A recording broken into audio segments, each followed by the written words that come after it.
to the international mentoring community, all things a mentoring lounge, where we have conversations, dialogue. Sometimes we get into discussions and we might even have a little bit of debating around mentorship, mentoring, mentor, and mentee, and anything else that might find its woven tentacles, woven strings coming into that. I'm Stephen Hobbs, Doug Lawrence. We're the co-founders. We'll explain a little bit more about who we are, but I'd just like to give you a sense of where we're going today. In the title, you'll notice looking in the mirror. And it's sort of a play on that phrase, mirror, mirror on the wall. And then we thought, am I a mentor? That was the question that came, not the other questions that are there. And we were sort of playing with it. And so Doug and I came up with 7 considerations for you today. And we're just going to explore this. This is a bit of a lighthearted approach. We're not going to dive deep into concepts and practices. This is more about, okay, am I a mentor? These are things you could sort of ask yourself, and or, maybe these things I would like to work on a little bit more as I'm moving forward. So Doug and I will dig into a little bit of our own experience and share it with you. So we'll be going over the 7 of those. And then as a little added tidbit, we're going to talk about 3 blockages that might get in the way of you answering yes to am I a mentor, just as a way to say thank you, and that will be closing out. So that's where we're going today. And Doug, if you'd like to introduce yourself, then I'll do the same, and then we'll look at a definition of mentoring as we always do. So who's Doug? So I'm Doug Lawrence, I think. I'm not sure, but I'm Doug Lawrence, and I am one of the co-founders of the International Mentoring Community, and I play the role of the Director of Practice and Outreach for IMC, and I also have my own business, Talent C, which is focused on all things mentoring. And I'm Stephen Hobbs, as you can probably figure out, the other co-founder. And I take care of Director of Education and Verification for IMC. I have my own company, Wealth Movement, WELLTH Movement. It's about well-being, well-living, and the movement that's requested to be able to make that happen. Mentoring is one of the ways in which you can engage in this movement. As I hinted at already, Doug has a lot of practice. He is a deep practitioner, something I always appreciate about Doug, cutting across many different industries. So while we tap into some of our ideas today, that's why I'm going to be encouraging Doug to bring more and more out about some of the things that he sees and feels and thinks about. So we'll be doing that. But as we usually do in our mentoring lounge, we always like to give the definition of mentoring that we use and just have Doug unpack it just a little bit so we get a sense of that. And then we're going to go into the 7 key considerations for answering the question, am I a mentor, when you look in the mirror. Doug. So the definition that IMC that we use for mentoring is a two-way trusted relationship where the mentor and mentee learn and grow together through personal and professional development. And if I were to unpack that, what stands out for me is the two-way trusted relationship and the aspect that both parties, the mentor and the mentee, learn and grow together, and it's on a personal and professional basis, and it's personal and professional development is what drives the definition. Great. So that gives you a little bit of a foundation or a seed bed, depending on which kind of metaphor you like to work with. That's where we're going to be playing with.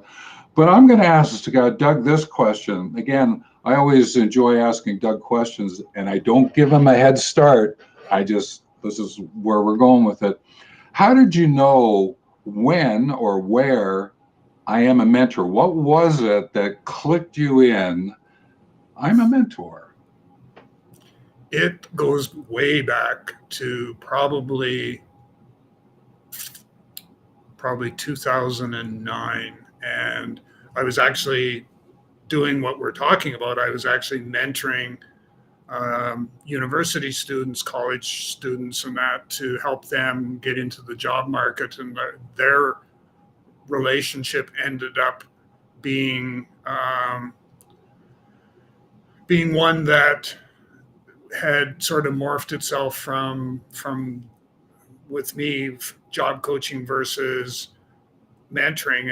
And so I was doing a bunch of research, and as a result of the research, I got a clearer vision or a clearer picture of what it was that I was doing and the fact that it was actually mentoring.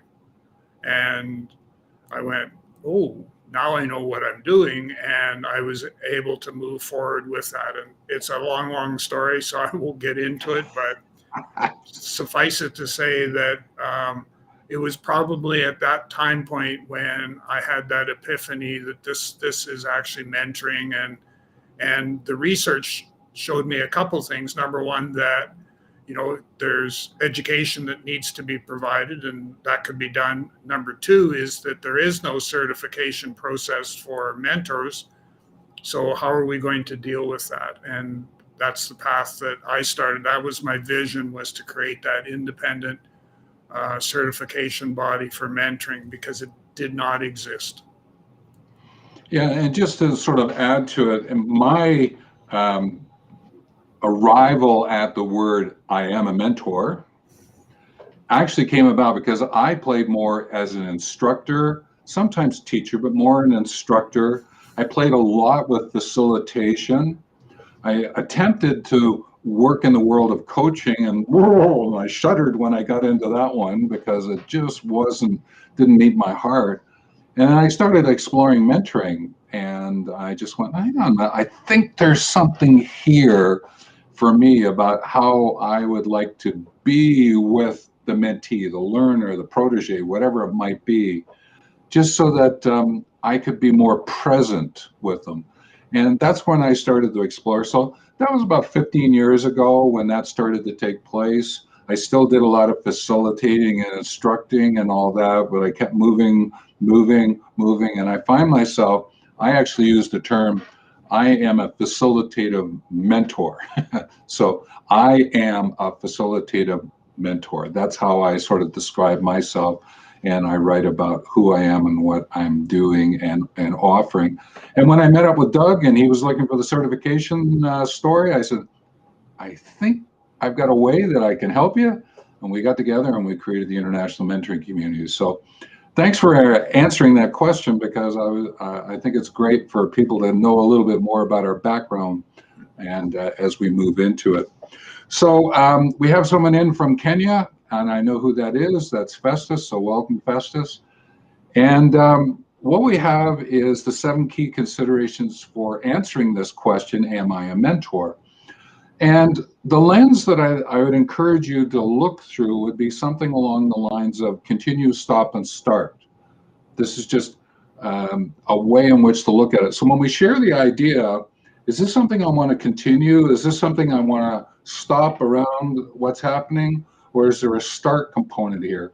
There's other ways in which to take a look at it. The one that you tend to use quite a bit, Doug, in your reflection, it's again, From a reflection perspective, yeah. What went well, what didn't go well, and what will I do differently next time? So as you listen in, you can use that framework as well. Just reframe it to what we're going to be sharing here. So not in any particular order. I want that to be understood. It's not like this is a hierarchy of 7.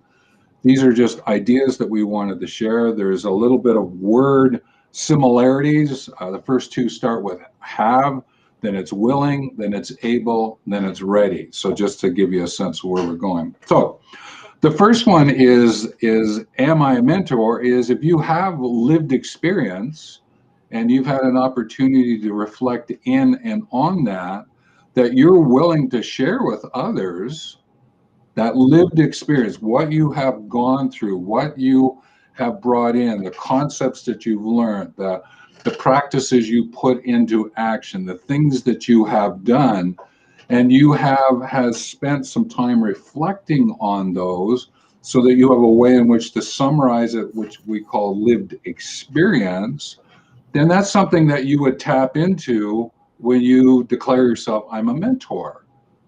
And you will keep refining that as time goes by. But do I have lived experience?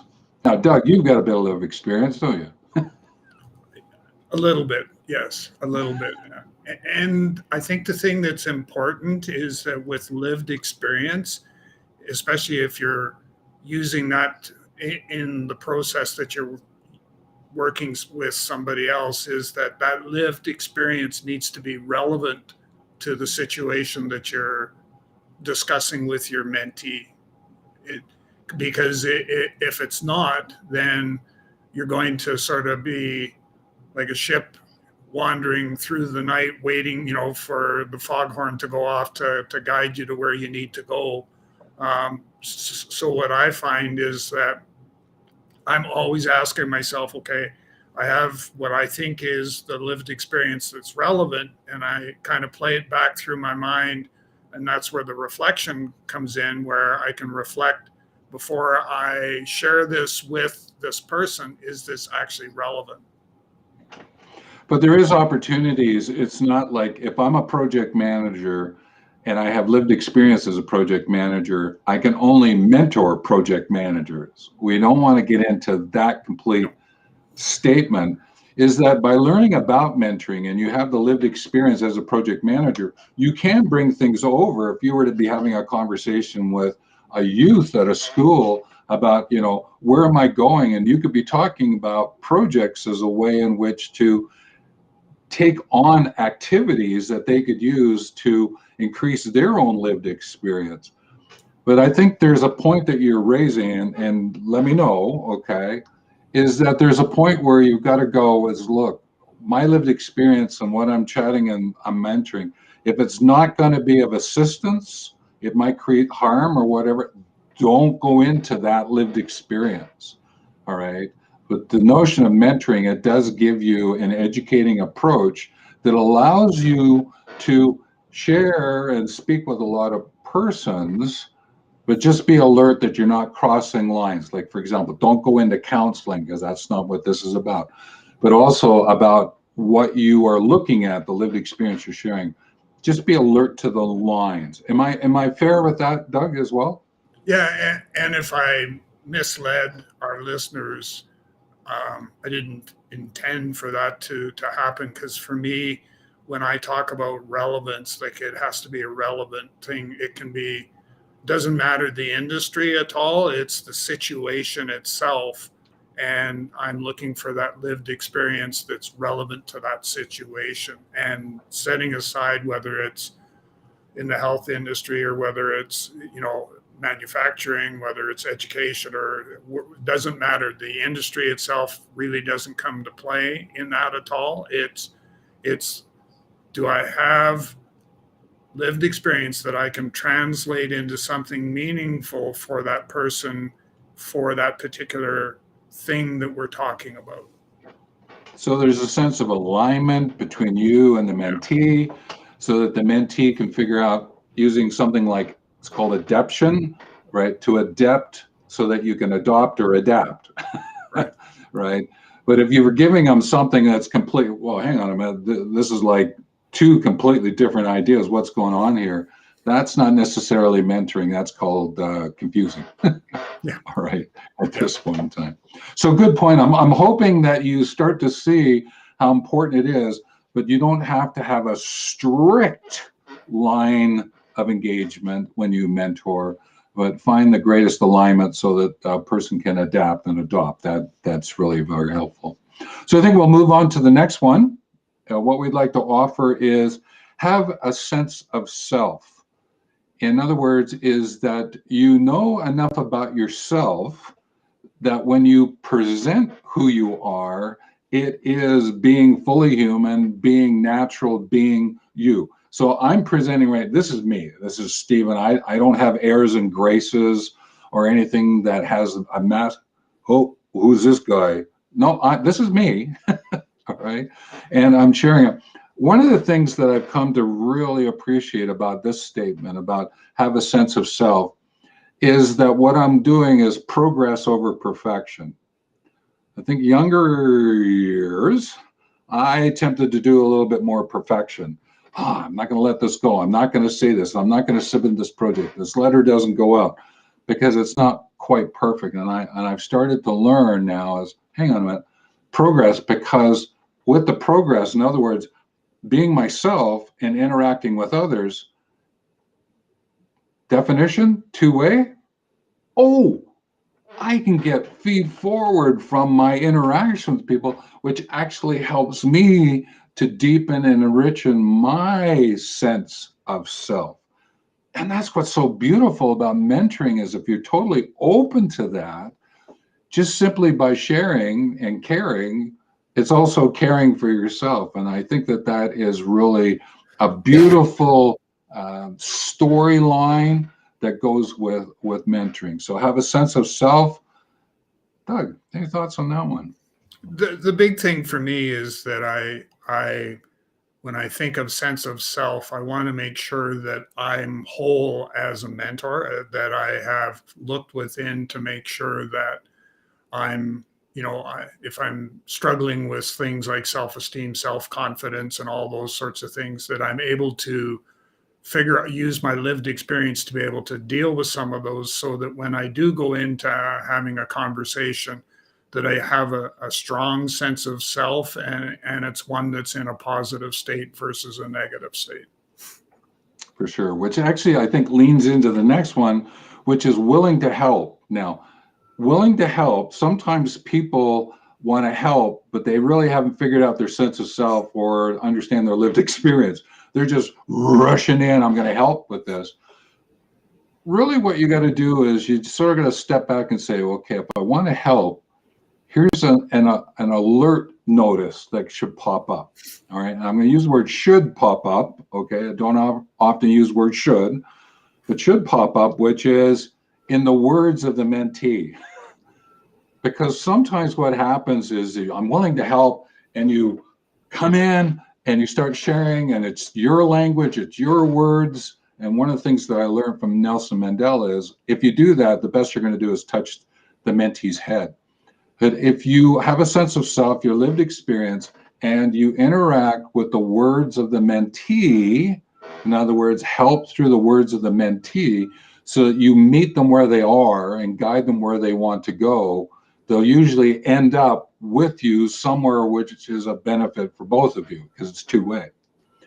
And I would just like to remind you is just because you can help doesn't mean you should. It's sort of like just because you can open up a business about mentoring doesn't necessarily mean you should.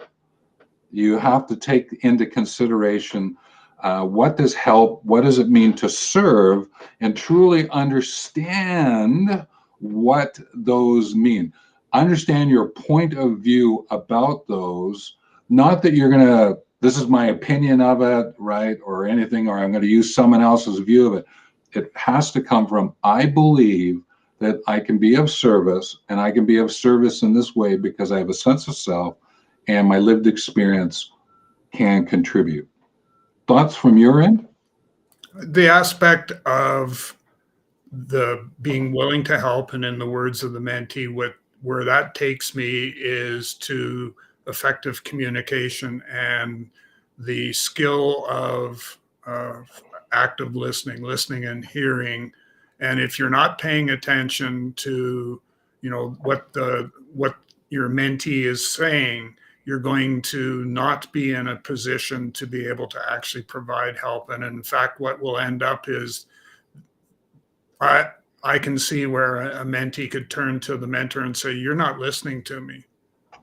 And so if you're not going to listen to what I need to say to you, I don't think we need to have any further conversation. And it ends on an unpleasant note. It ends that can end that relationship.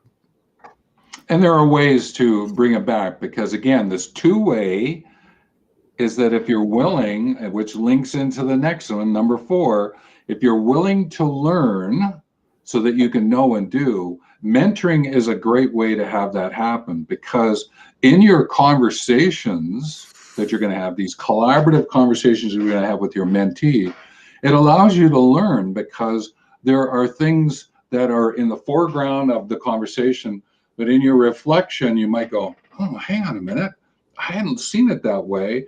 I can then voice that out to the mentee. Can we take a look at this? Because I think you may have a different perspective of that. I'd like to tap into your point of view from that perspective, dear mentee.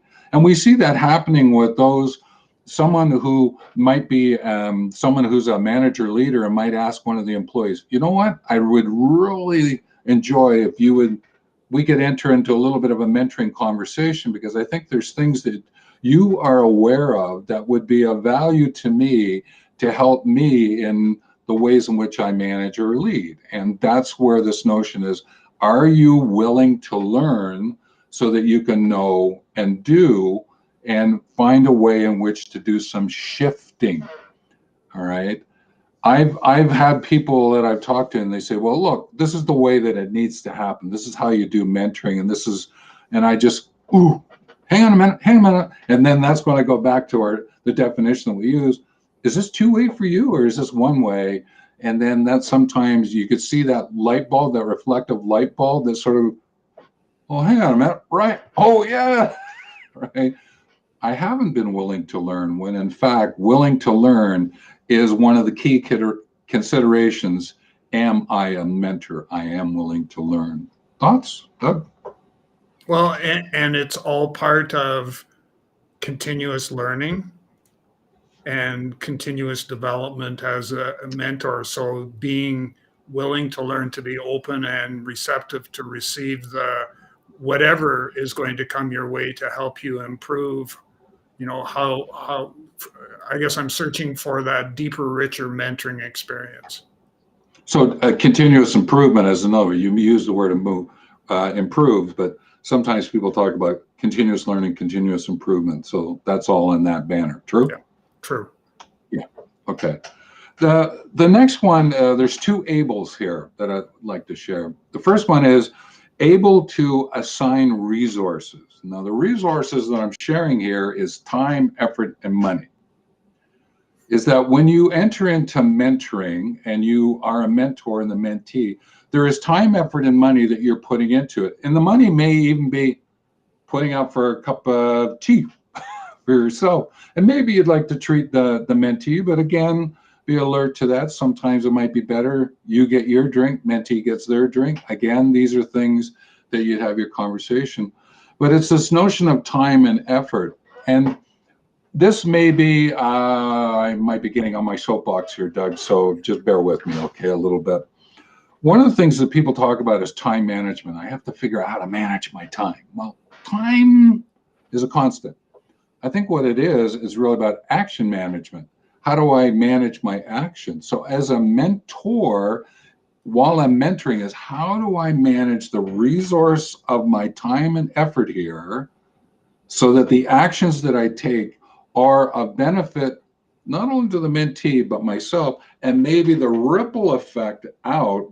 For example, if you're doing this in the workplace or a charitable organization, your community, is to really be alert to it through that. So that's why I usually talk about action management.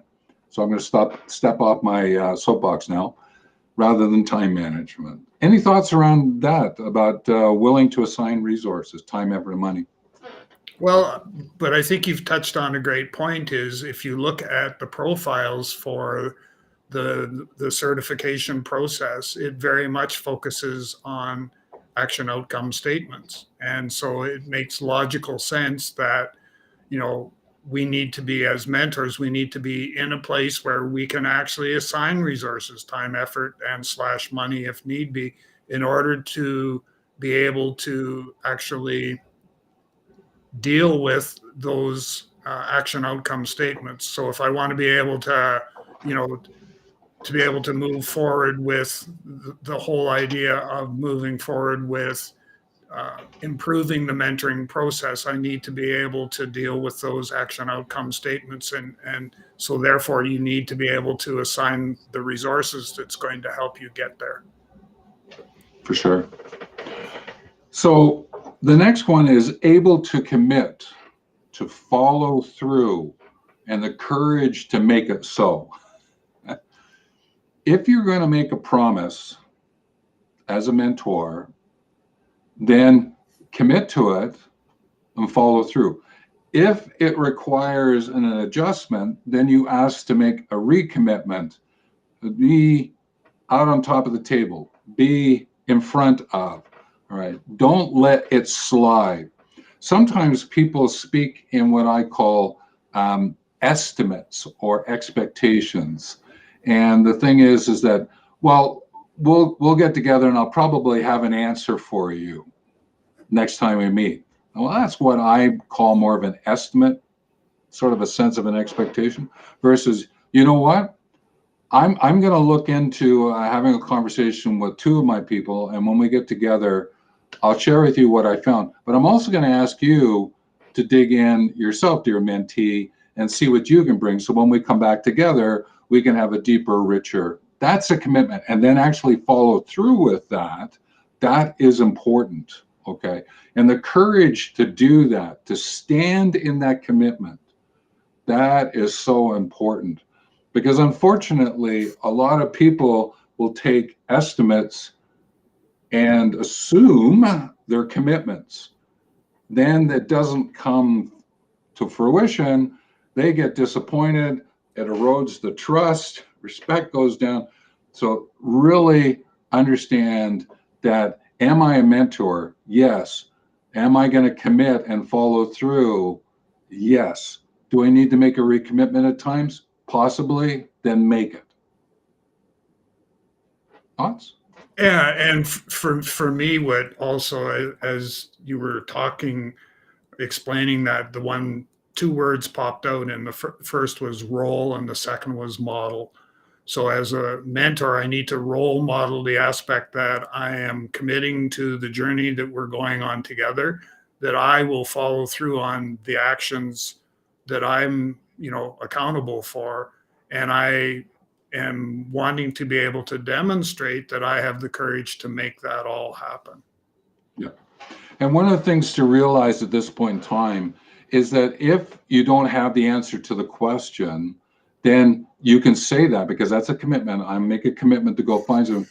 But, and I'm going to use but here. I don't use it very often. It doesn't slide in often.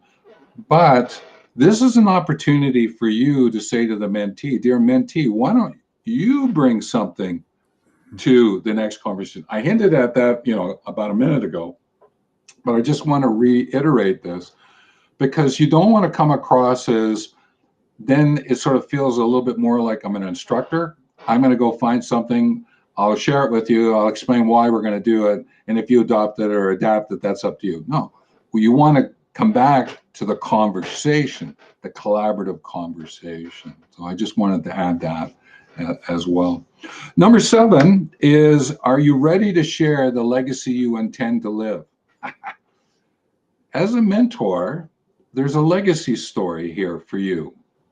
And if you're going to share that legacy, share your lived experience, your sense of self, your willingness to help, your willingness to learn, your willingness to do action management, to assign the resources, your willingness to commit to being in that relationship, there is a legacy story there underneath the banner of the legacy of serving as a mentor. And if that is what you're going to live, then are you ready to be there? Now, at the very beginning, you might be going, geez, hang on, Steve, you're asking something big here to start with. I'm going, yes, awareness of this is important, but as you step into the world of mentoring, think about it through a legacy lens that you want to live. Therefore, of these other 6 things that I'm attempting to summarize, they start to come to the foreground, because you're going to ask yourself, am I a mentor? If I am a mentor and I have this legacy, these other 6 things, which mean the 7th piece seems to come in. Mirror, mirror, am I a mentor? You can answer the question, yes, more so. Guess what? I am sharing my legacy. I am living this. I am a mentor. That was where I was going with this one. Any thoughts to that one, Doug? No, I would say that you captured that quite nicely.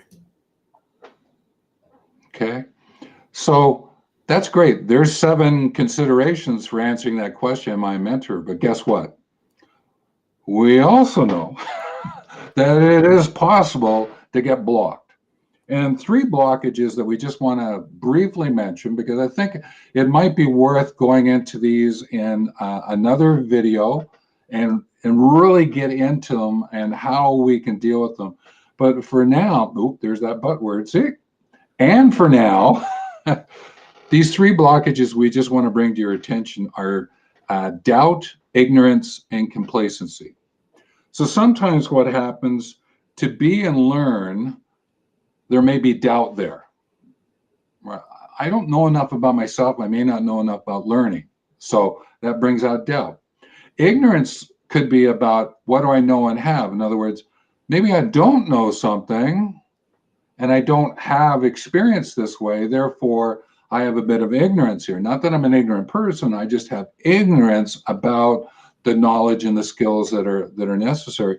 But also in what I do around my being, what I do for my learning, I could end up being complacent. Maybe I'll go to that mentoring session. May not prepare. Okay, that's okay. The mentee won't know. Hang on a minute. I'm going to lean in. The mentee will probably figure that out really quickly. All right. Or else the mentee's coming with complacency, and 2 complacencies is sort of like 1 rock plus 1 rock equals 2 rocks. You're just going to bang your head, and that's not where you want to go. So I just want to alert you to these 7 key considerations for am I a mentor, a way to do a little check and balance, see where you are, but also to remain alert to doubt, ignorance, and complacency, which I think we'll dig into a little bit more. You want to add anything to the blockages before we start looking at heading out, Doug? No, I don't. Okay. So as we do on all of our live broadcasts, I bring us in. So it's tradition for Doug to take us out, and the way that he does it, he picks up on a key idea or 2 or 3 that he wants to share with you as summary points. Once I know that he is done, then I'll just say take care. But just, and as a reminder, all right, I'm having a butt day. And as a reminder, Wednesdays at 10 a.m. Mountain is when we do the Mentoring Lounge. Certainly come on in, add your comments, ask your questions. If not, on the videos, we note when people share comments or ask questions, and we can bring them up in the next video. We will do so. So again, you can certainly join us. We would certainly appreciate you coming in. And there is that little subscribe button there that helps us out as well. So Doug, you're taking us into close. When I know you're done, I'll just say take care, and I will end the stream. So your thoughts? So as you reflect back on today's conversation that we've had together, can you answer this? Mirror, mirror on the wall, am I a mentor? So take care, everyone.